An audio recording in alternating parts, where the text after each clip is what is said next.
Something important is happening in Southeast Asia, and most people aren't even paying attention. Thailand and China have just taken a step that could reshape the entire region. It wasn't announced with fireworks or flashy headlines. Instead, it came quietly, like a silent handshake behind closed doors. But don't be fooled, this is big. We're talking about a pact that could change trade routes, military strategies, and even the balance of power between East and West. And if you've ever wondered how subtle moves in geopolitics end up shaping the lives of everyday people, this is one of those stories.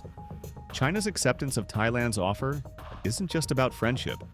It's a calculated partnership, one that ties together railroads, ports, digital infrastructure, and even military cooperation. It's the kind of agreement that could undo decades of Western presence in Southeast Asia and redraw the map of influence. If you're watching closely, it feels like we're seeing the first domino tip in what could become a very different Indo-Pacific. Before we dig deeper, let me pause for a quick moment. If you're finding this kind of breakdown valuable, hit that like button and share this video with others who care about global shifts. It really helps get these stories in front of more people who want to understand what's happening in our world. Now let's dive into why this matters. Thailand has always been more than just beaches and temples. Sure, that's the image most tourists see, but underneath the postcards lies a country sitting on one of the most strategic pieces of land in Asia. It's the connector between mainland Southeast Asia and the Malay Peninsula. It has access to the Gulf of Thailand, giving it proximity to some of the busiest shipping lanes in the world, trade arteries that move trillions of dollars every year. And as a founding member of ASEAN, Thailand has long been seen as a stabilizer in the region. For decades, Thailand balanced its position carefully. It kept close ties with the United States, especially during the Cold War, while still building regional partnerships. But now, with global power dynamics shifting, that balancing act looks harder than ever to maintain. And Thailand's latest moves suggest it may finally be choosing a side. At the heart of this shift is Thailand's Eastern Economic Corridor, or EEC. Think of it as a mega development zone along the country's eastern seaboard. It's home to deep-sea ports, industrial hubs, and plans for cutting-edge tech projects. What Thailand is offering China is access to this corridor, essentially saying, come in, invest, and help us grow. For China, this is gold. It's not just about business. It's a strategic doorway into the Gulf of Thailand, giving Beijing alternatives to the contested South China Sea. But it doesn't stop there. The deal reportedly stretches into digital infrastructure, artificial intelligence, and even military cooperation. That means Chinese companies could help shape Thailand's digital future, while joint military programs could give Beijing a bigger presence in Thai ports and defense projects. You don't have to be a geopolitical analyst to see why Washington and its allies are watching this nervously. Why did China say yes? Because it fits perfectly into Beijing's long-term playbook. The South China Sea is tense, the US Navy is active there, and Taiwan remains a flashpoint.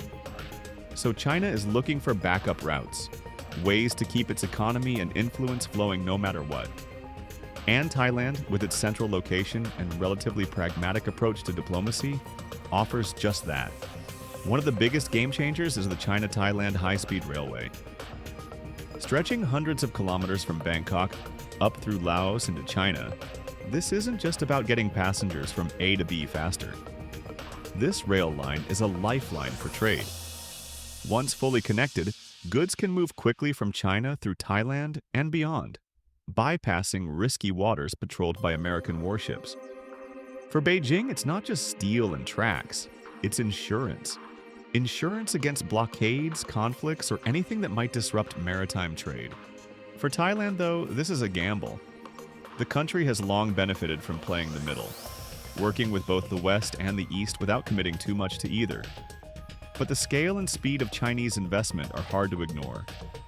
Western investment has slowed while China brings money, infrastructure, and promises of fast development, without attaching too many strings related to politics or human rights.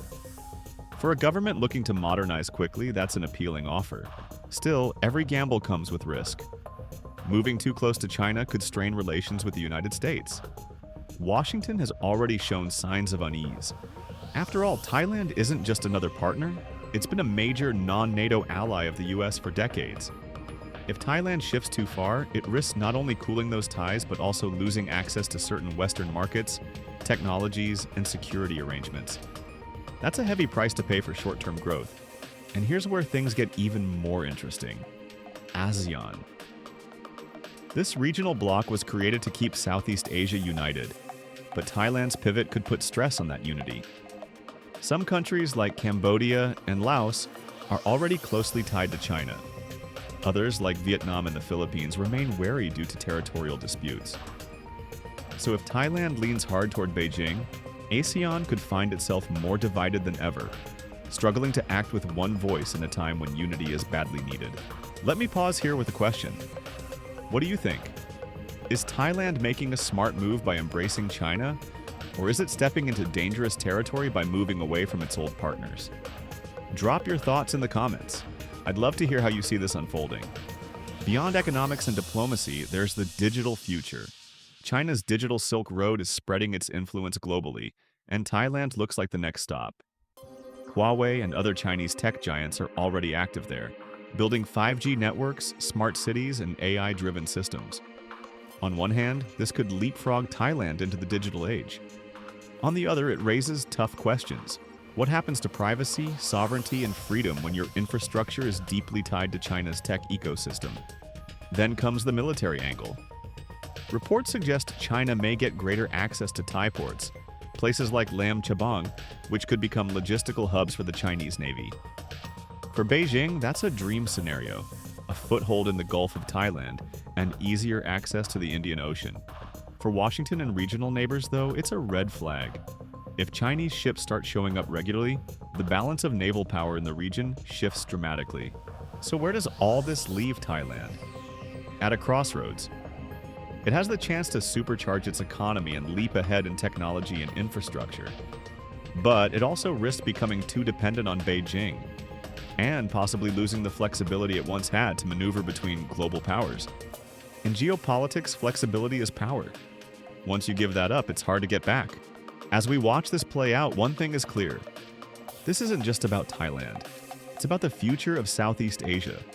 Will we see a domino effect, with other countries sliding closer to China's orbit?